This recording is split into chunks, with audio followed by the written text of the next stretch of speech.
You can't take your things with you when you die. We've all heard this saying before, but usually we think about our material things. We're Americans. We like our stuff. Today, I want everyone to try and apply that same concept to their bodies.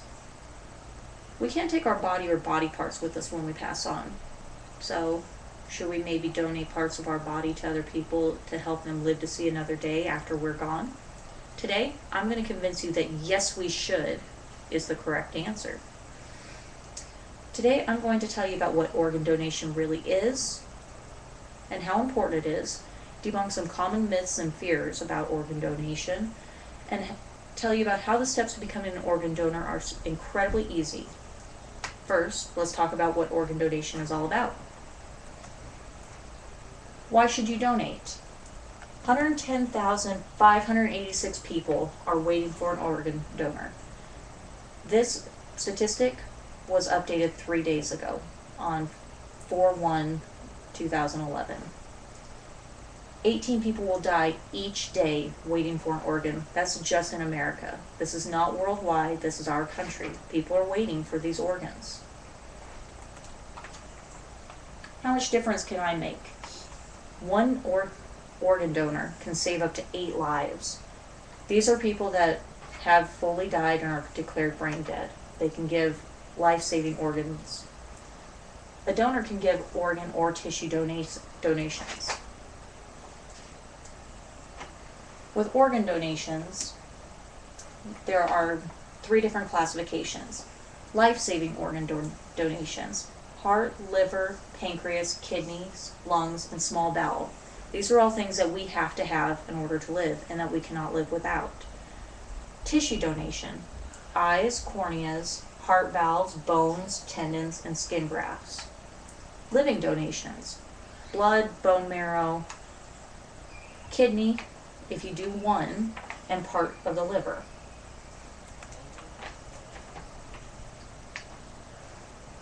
What's the difference between these types of tissue donations? With organ donation, the donor has to be declared brain dead. This actually only happens in 2% of cases where people are declared brain dead and have viable organs for transplant. With live donation, the donor is able to live a normal life after donation. You can live with one kidney or part of your liver because your liver regenerates after time. With tissue donation, the parts taken will make a person's life better. It will not save them. Corneas are great because you can restore somebody's vision, but you're not going to save their life with a cornea transplant. Now let's talk about some common myths. Some of the organs that can be donated, once again, talking about veins, lungs, heart, liver, kidneys, and bones. What's the process of the organ procurement? Some people are a little skittish about this because I know that some people have had bad experiences with this. The organ harvest team is a completely separate staff of people that you are dealing with in the hospital, whether it's the people taking care of you in the hospital or your loved ones. The team takes the donor to a surgical operating room and performs the removal of the organs in a completely different area from where the family or anybody will see it. Let's talk about some of the more scary myths and fears. Can I still have an open casket funeral if I want to? Yes. Many people are afraid that if they donate their organs, they will be unfit for an open casket funeral. Many families are very, very iffy about donating skin of their loved ones because they think that it's going to disfigure their loved one for a funeral. Anything that is taken from an organ donor is in places that is easily covered by clothing. The suture lines are covered by shirts. Skin grafts are taken generally from the back. They're going to be covered up and laying on their back in an open casket. If somebody does donate bones or their corneas or eyes, then they have prosthetics placed so that they hold the normal body shape for a funeral. The organ donation team does not want to, they don't want to scare the families. They want people to donate. They want to make it as easy as they can on the families as well.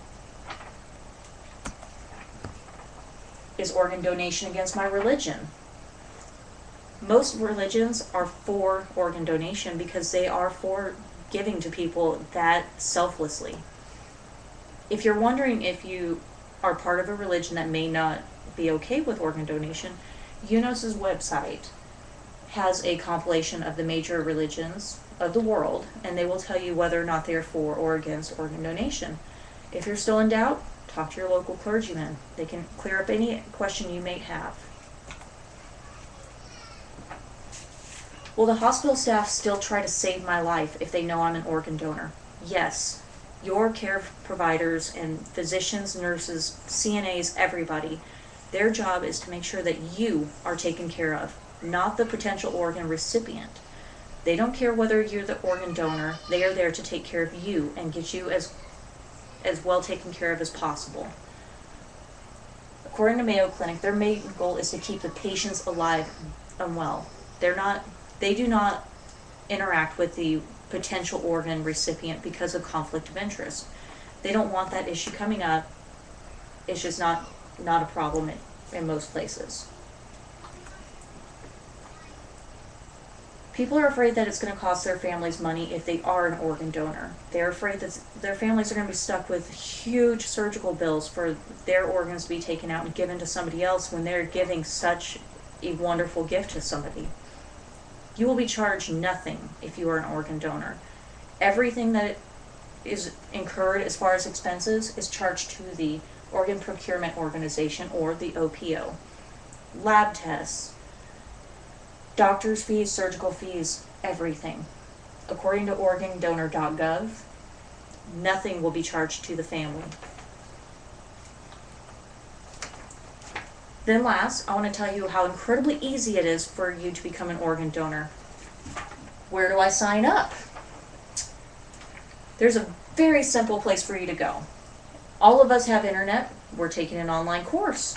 So my very first place for you to look, www.organdonor.gov, has a United States map, and you click on your little state, you're able to find out how you can sign up in your state.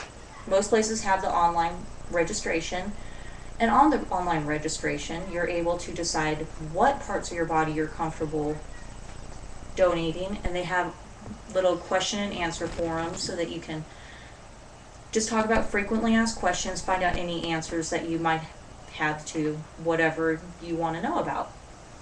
Second, you can sign up when you go to renew your driver's license. It's a fast and easy process, takes less than a couple minutes. Last, if people are afraid that their care providers are not going to take care of them as well as maybe they should, then you can leave a living will with your family or your care provider.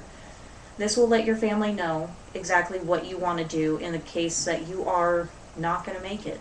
Some people it works really well for. Lots of people have living wills.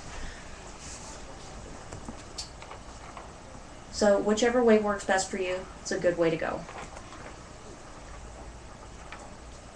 Now that we've talked about what organ donation really is, we've debunked some of the fears and myths associated with organ donation, and how easy it is to become an organ donor, I want to leave you with this thought. What if it was your kid or your mom looking for an organ? Each day, 78 Americans receive a life-saving organ transplant thanks to ordinary people who took a few minutes out of their busy lives to declare their intention to become donors. I know some people have issues with it, and I know that some people are going to always have issues with it. But just think, if you're open to receiving an organ, maybe you should be open to giving one.